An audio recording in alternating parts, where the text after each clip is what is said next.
How's it going, everyone? This is your astrology horoscope for June 26, 2023.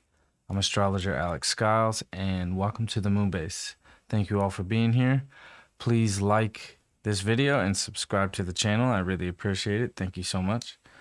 Hope you had a great weekend. This is going to be an interesting Monday for sure. I just want to start out with something pretty unique and very Uranus kind of flash of insight I had last night, I think, as I was uploading yesterday's video. I was having a conversation with another astrologer about this Mars square Uranus transit. And it's very risky and somewhat dangerous energy. You know, it's not a time to be going evil Knievel, you know. And all of a sudden in my mind, the show Jackass popped into my brain.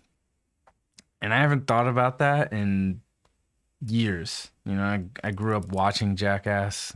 Some of you probably did too. That shit's just like programmed into us.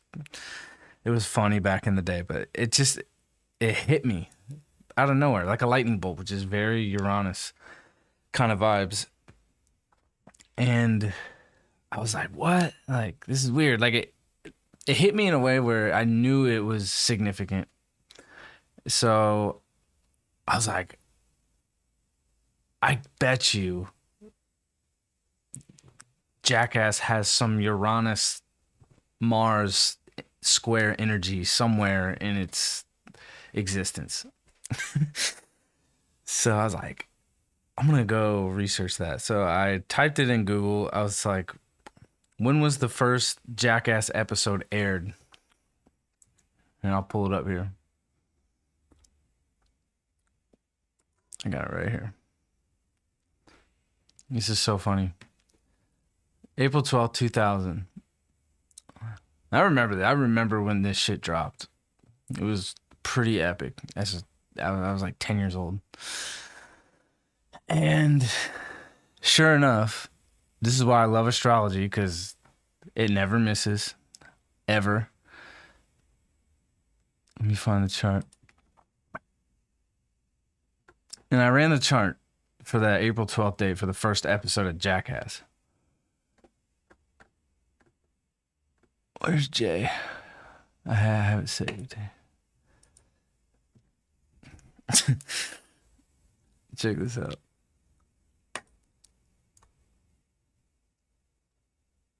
Sure enough. So we're also in a Jupiter-Taurus transit up until next summer, right? Jupiter's been in Taurus across the North Node. So, like, that's a very significant factor in this whole Uranus transit. It hasn't quite caught up to Uranus yet, and it won't until next April. But sure enough, Jackass, the first episode that aired April 12th, 2000, Jupiter's in Taurus, conjunct Mars, conjunct Saturn, all squaring Uranus. And I just was dying laughing. I couldn't help myself. Because this is why I love astrology. Like, every time, like, you want to go after something and correlate a significant moment or when things happen to what was going on up there, and you understand the language, like, it doesn't miss, right? And with this Mars square Uranus transit, that's going to be exact overnight while we're sleeping, like between 1 and 2 a.m. It's just like, it is the Jackass energy, right? Like, don't be a jackass, basically. Like, if you feel like you want to, like, just kind of say fuck it and go off the whim and just gamble away, or just drive 100 miles an hour down the street, like, just chill out. You know, if you see somebody being a jackass, like, just let them be a jackass. Enjoy the show, right? And yeah, I just found this phenomenal. For you astrology lovers, like, you know, you know your own chart. You know your friend's chart. You know the people that you're like into or you want to hook up with or fall in love with. Like you know their charts or whatever. But this is like the real guts and the real amazingness of discovering why astrology is so amazing. So this really puts a stamp on what this Mars square Uranus energy truly is. So it's undeniable. It's just, it's radical. But I mean, it's really pushing. I mean, dude, like these guys were expressing themselves at their fullest level, right? Like they didn't give a shit. They did not give a shit. And that's what's great about Mars square Uranus, especially with Mars and Leo. It's just like, I'm just going to express myself and do the most outlandish thing that's going to shock people. And I don't care what anybody thinks. And it was a big success, but there was a big risk involved. And part of a gamble is that you're going to lose some. You're going to lose something a little bit in order to gain. And as much as those guys, you know, accomplished and had success in the world, like, you know, over time, especially this is 2000. I mean, that was 23 years ago. Like, you know, the things that were lost in that gamble of risking their lives, risking their bodies. Like, you know, if you're willing to do that, you know, in order to gain some kind of attention and really shock people, like, there's a trade-off, no doubt. Like, there's always a trade-off. Nothing comes for free, essentially. So, yeah, I found that really amazing. So, if you have any other kinds of discoveries like that, let me know, because this is what really kind of gets me off with this amazing tool we have here. So, but yeah, Monday overnight while you're sleeping, this Mars is gonna square Uranus exactly. Let's get the chart up now. And oops.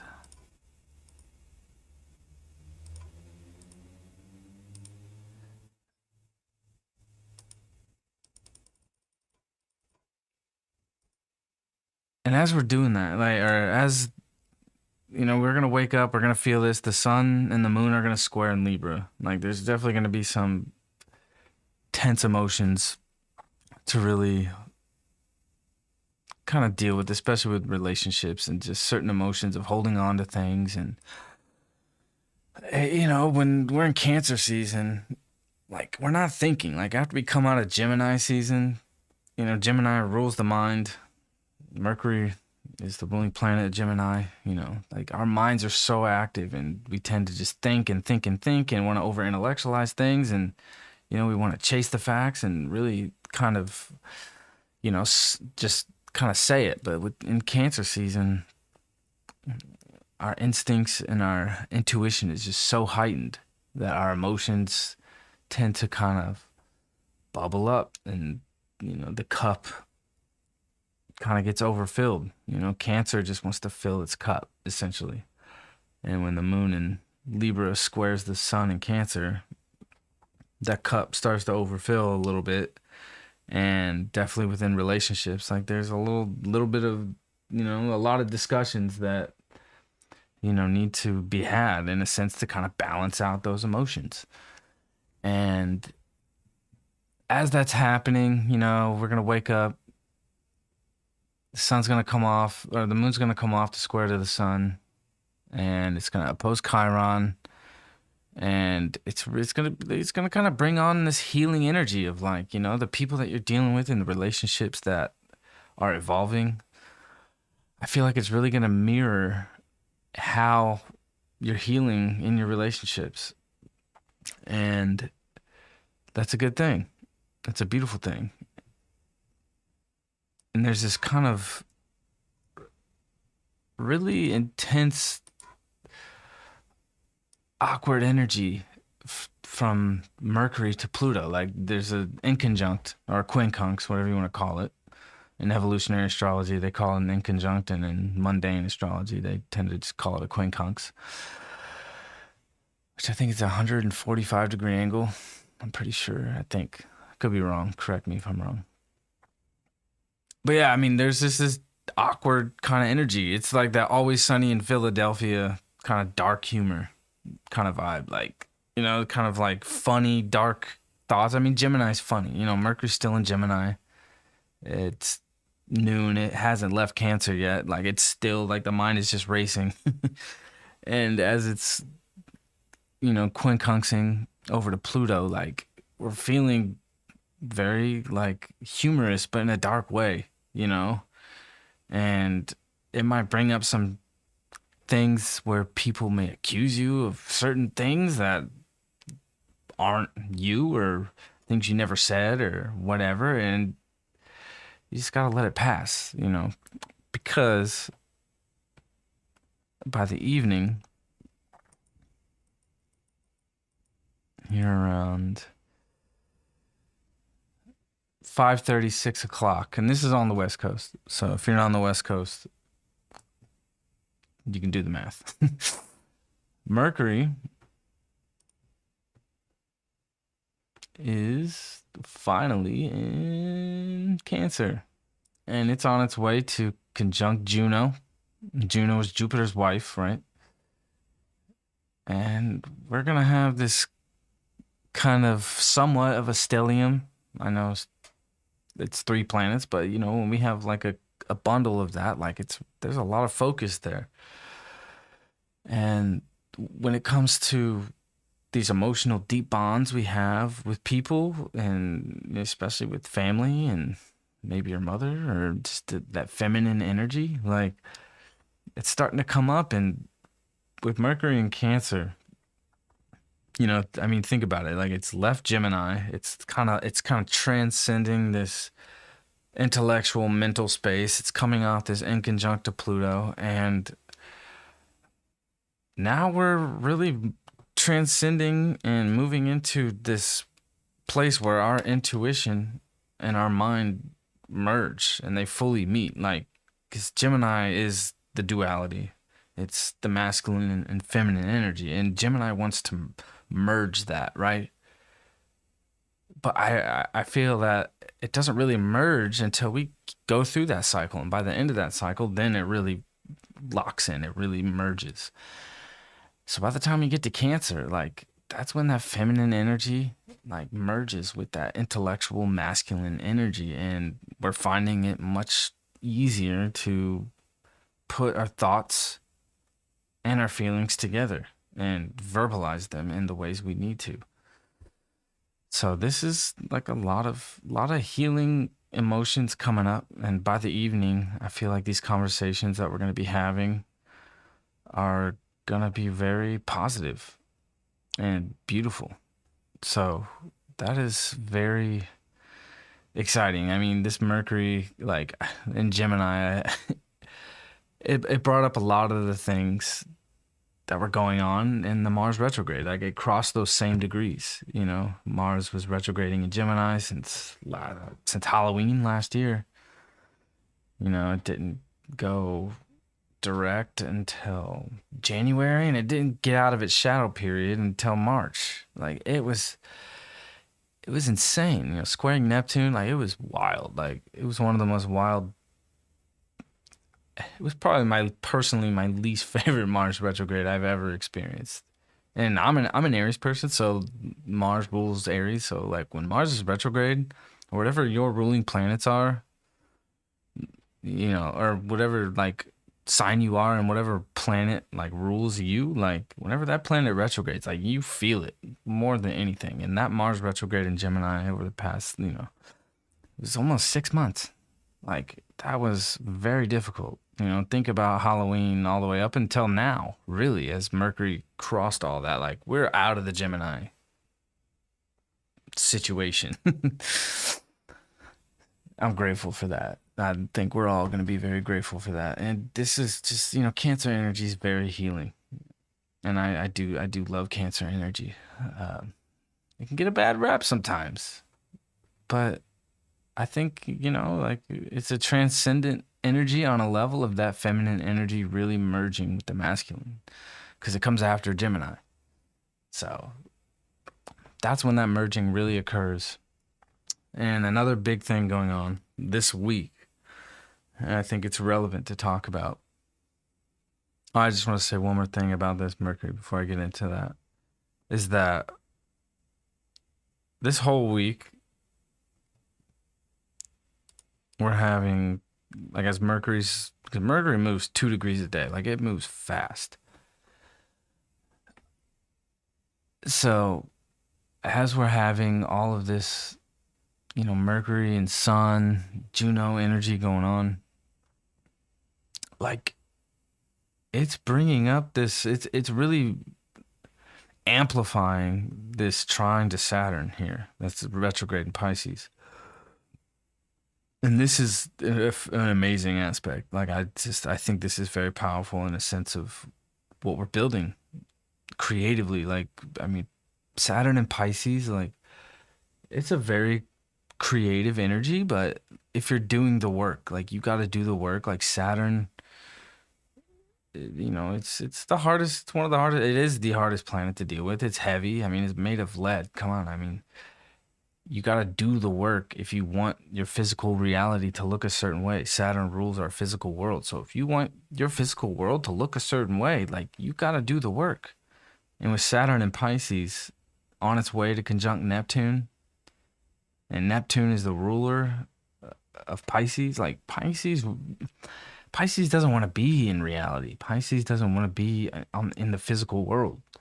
And that's where Saturn being in Pisces is a real conflict. But with the Saturn Neptune energy, it's testing us to really like snap out of like, hey, like I have these visions in my mind and I see the vision and this is the reality I want to create. But it's helping us break free from that delusion. I mean, it's also bringing out more delusional energy as well. But like for the ones who are really doing the work and really want to bring in these dreams to the physical world, like this is this is this is how we're getting there. Is this Saturn? I mean, this is over the next 2 years, 2.5 years, really. I mean, we're still fresh in the Saturn Pisces here. So, but this trine building over all week with Mercury and the Sun trining Saturn, it's like we're speaking, we're saying exactly how we feel and how we want it to be and how we want it to look like. And the trine over to Saturn from the Sun and Mercury is really giving us the power to do that. And I'll just jump ahead. Like by the time the moon gets to Scorpio, it's gonna create a grand trine. It's gonna, bring up this south node, sextile the north node, and this, Jupiter is still sextiling Saturn. It's sextiling this, this Sun and Mercury. Like this is really beautiful manifestation here. Because Taurus, especially with that north node, they're still in the same sign. So like this is what we're manifesting, like physically. This is physical manifestation at its highest level. And we won't see this again ever in our lifetime. We won't. Not with Jupiter in the North Node and Saturn in Pisces. Like we're not, and with Neptune there, like we're not gonna see it again. And this is the final swing. This is a big deal too. I mean, we're in Cancer season. Pluto is in Capricorn. The sun's on its way to oppose Pluto for the last time. With Pluto being in Capricorn. It's the last time it's going to happen. For the rest of our lives. For if you're living on Earth right now, this is the last time that we're going to see this. Like, this is as rare as it gets. And this is completing that cycle. And like the structures that are not going to stand are going to crumble, and the ones that we're creating right now with this Saturn, Pisces, Neptune, Jupiter, North Node, and Taurus, like these are the ones that are going to stand. And it's really by next year, next April and May, when Jupiter and Uranus conjunct, they come together, that's when we're going to see the results. Like, it's just going to be like sudden. It's going to seem sudden, actually. That's the thing. By the time Jupiter and Uranus get to that place next April where they're both conjunct. They're going to conjunct at 21 degrees too, because Uranus goes retrograde here soon over the summer. Going into fall. It's going to retrograde at 23 degrees. It's going to come back. I think it's going to come back around 15, 16 degrees and then go direct again. And then by the time, it's just really significant because this degree, 21 of your, Uranus and Taurus, like after it goes direct again next year in the spring, Jupiter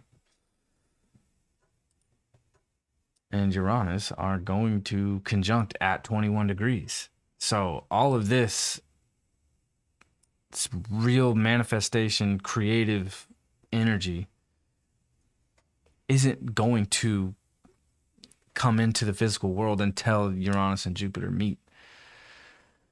And that is going to be a very spectacular moment. And it's going to happen what will seem to be suddenly, right? But it's not sudden because Taurus moves slow. And with this Uranus energy, it's like we're moving slow and steady. And if you want to win, like you got to move slow and steady. The people who are trying to move too quickly and make really quick, fast decisions right now, like and get a quick hit and like get a quick gamble, like it's not going to stand. It's not going to stand the test of time. Like Saturn wants to stand the test of time and it wants to test you to stand the test of time. So it's like we just gotta move through the energy patiently and not get overwhelmed by looking too far out of like, okay, this is what I want the future to look like. This is what I want to create for the future in the future. Like you have to do all the small tasks each day to check that off the list so you get there. It's not just like, oh, I got to do it all at once and there it is. As we're moving through this over the next year here, really 10 months, like if you're really putting in the work, like it's going to happen. It's going to show up. And this is the moment where we're really speaking that. And we're really saying out loud, like you have to say it. Like that's why we have a voice, and once we speak it, it ripples into eternity forever. Everything is vibration. That is the law of vibration, is you speaking what you want your physical reality to look like. And this is the moment to do that. I mean, if you got to say some affirmation each day you wake up, and especially through this week, because that's when this is really occurring, you got to just do it. Like it's easy. Just speak it. And especially in partnerships, like if you're with people and you're sharing ideas, you got to speak it with the people that you're with. And yeah, I mean, this is really like, it's a magical time and it's slow and steady. So by the end of the week, Neptune is going to retrograde. So Neptune is moving really slow right now.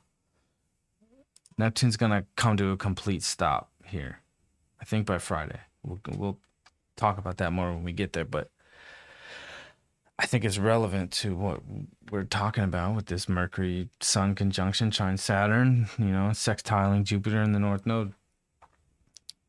Because Neptune, like, it rules illusions, right? And I don't mean illusions in a bad way. I mean illusions of like the mirage of reality, like almost like you're in the desert and you're just seeing so far out, but it's like a mirage, like it's blurry and hazy and you can't really see things for what they are, right? But as Neptune slows down here, this is when you start seeing things for what they are, because Neptune's in its ruling sign, and that only happens every 166 years. Like this, we haven't seen this since the 1800s, 1850s, 60s. And when Neptune stations to go retrograde, like this is when we really start to see reality for what it is. The illusions start to fall. And, you know, that could be really uncomfortable, but it also is like, wow, like I see clearly where I'm not being completely honest about what I need to do and what the reality truly is. Like Pisces 12th house energy, it's just it's a fantasy. And the fantasy and the vision of the fantasy in our minds is what creates that in a practical, tangible way in our reality. But when Neptune stations to go retrograde, that is exactly the moment when it becomes clear of how to merge that fantasy with the physical world. And I think it's so relevant with the Sun trine Saturn, because by the time Saturn gets to Neptune here in 2 years, the North Node is going to be there as well when this conjunction happens. I've looked at the charts and it's a ways out, but this is when that vision and that fantasy, like, it becomes real.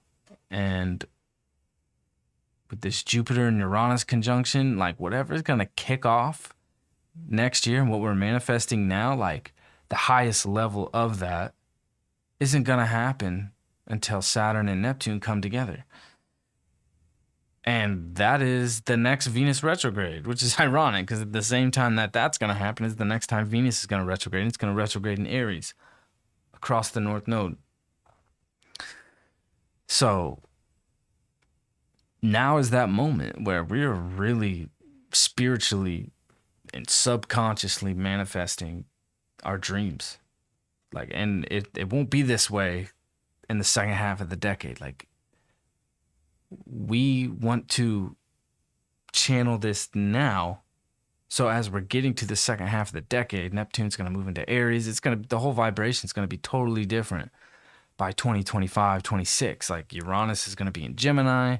All the major planets and outer planets are moving into all different signs. So like where we're at now, like the reality is going to be in a totally different place.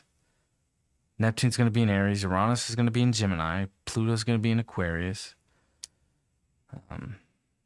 Saturn will be moving through Aries, conjuncting Neptune as well at the very early degrees of Neptune and Aries. I'm pretty sure. I mean, it's just by the second half of the decade, it's going to be way different. But what you're doing now to create that world is the most important thing, because this is when you really take the reins, you know. But it starts here on that Neptune vibration, and with Neptune stationing to go retrograde, I mean, it's like you see it clearly of what you're over fantasizing and how to make that more practical and not get too delusional about things, because, you know, Neptune energy can get kind of schizophrenic in a way of like, man, like I have big ideas. Like, am I just crazy? Or like, I feel like this is going to happen. Like, am I just crazy? Like, no, not with Neptune energy. No, not if you're doing the work and doing the right things to really serve people, you know, because Pisces in the 12th house and Neptune energy only really makes it through and to a positive place when it's really serving other people. So the things that we're manifesting and creating really need to be in service of others and the world around us. And that's how we receive. And one other thing about Neptune stationing to go retrograde, which I think is, I've experienced this many times, and this is really similar when Mercury stations to go retrograde too. There's a similar energy where like it's preparing to slow down, and it's like deja vu energy. Like, oh, I've seen this before. Like, I've been here before. It's that like overlapping timelines, you know, subconsciously, where it can just really be like, wow, like your dream states seem to overlap throughout the day. You know, like dream states get really intense during this time. You know, it's a much easier time to remember your dreams. Like, I can guarantee, like, if you're hearing what I'm saying now, like coming by the end of the week, going into into next week, like dreams are going to be really intense. And your subconscious is trying to unravel some things that like want to show you like, hey, like this isn't just a fantasy. Like this is real. Like, and you actually got to put in the work. You know, Saturn and Pisces wants you to put in the work. And by the time, and Neptune's like, hey, it's looking at Saturn like, hey, by the time you get here, like we're gonna be on a whole nother level, and this structure that seems to be intangible is gonna be completely physical. That's what Saturn does. It makes things physical. Like, you know, Neptune dissolves things. It dissolves physical things and it becomes nothing, essentially. So with Saturn and Neptune conjunction, I mean, it goes both ways, you know, like Saturn Neptune conjunction can dissolve reality, but it also can create a reality that's truly the manifestation of your dreams in your subconscious and what seems to be magical or from God or from source. So this is a really, really special week in a sense of just real pure manifestation. So we'll leave it at that. I'm excited about the week. I really am. It's a lot going on. The moon's going to the moon's going to conjunct the south node this week. And I'm pretty sure this is the last time we're going to see the moon in Scorpio on the south node in Scorpio for the next 19 years. So we are clearing major stuff this week and clearing major blocks. Major blocks. And yeah, I mean, it really wants us to create our dreams and manifest a magical world. By the time Neptune leaves Pisces, Saturn leaves Pisces, that world is gonna exist. And we want to do the work now. And it's really kicking off this week. And what's cool too, I really think with the nodes changing into Aries and Libra, the North Node going into Aries, the South Node in Libra, like Taurus and Libra are both ruled by Venus. So it's really amplifying this Taurus energy. I feel like that's when Jupiter and Taurus is really going to kick off too. Because then we're going to have we're